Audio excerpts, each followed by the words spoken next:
Welcome to a new YouTube series called Patterns, in which I would be looking at the periodic table a lot of different ways and being able to determine some patterns from it. I think this will be a really good adventure through the periodic table. It's going to cover a bunch of different topics. Some we've talked in class, some we haven't talked in class yet, but regardless, it's going to be useful as we keep building through the course. The first one I really want to talk about is solid liquids and gases. Inside pretty much every chemistry room in the country, there's a periodic table. And inside that periodic table, there's normally a color coding of the letters. For example, most of the letters are black, symbolizing a solid, blue letters for liquids, and red for gases. This isn't that. This is obviously a little bit different, but I like this just the same. Here, as you can tell, a bunch of the elements on the periodic table are solids. Look at that. It's a bunch of them. Definitely over 80%. And a majority of them are metals, with those metals being divided by the staircase, which essentially has the metals over here and the non-metals over here. We'll talk about that in a different video. So for now, I'm going to just move those. Going through, you can see that pretty much every single gas, which is yellow, is a diatomic, which we've already covered in a previous video. And a matter of fact, the cool part about it is every single element is diatomic for a gas, except the noble gases in column number 18. And again, these are all stable, which we'll talk about again in another video. Other than that, the only really diatomics are bromine and iodine right here. And the cool part about the halogen family is, again, 2 gases, 1 liquid, and 2 solids, which I think is pretty cool.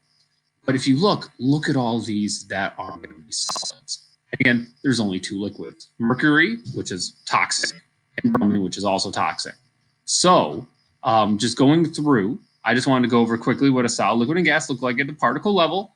And again, we'll probably spend more time on phase changes and stuff like that. Obviously, phase changes, for example, going from solid to a liquid, which we would call melting, maybe liquid to gas, which is boiling or evaporating, gas to liquid condensation, liquid to gas, liquid to solid freezing, and we really won't talk about these two.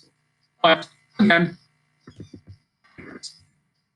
with this, solids have a very specific, very organized pattern. I won't be able to fill the whole box for you, but you still get the picture.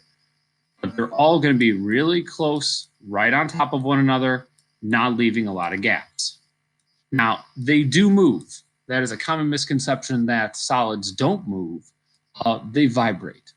And even though it might be a little hard for me to do, they do move even a little bit. Even this desk, which my laptop is on right now, is slowly vibrating. The only time it doesn't move is when we have absolute zero, which is the lowest temperature possible, which again, we'll probably talk about in another video. Liquids are a little bit more spaced out. And again, I'm not going to fill this whole thing up, but I'll make sure you guys get the picture. And they flow. Again, you're familiar with water, how easily it can flow. Part of that is because there are little separated gaps, which allow those particles to move a little bit more. And gases, as you know, moving incredibly fast, incredibly spaced out. This one I can actually probably fill out this box with a good representation like this.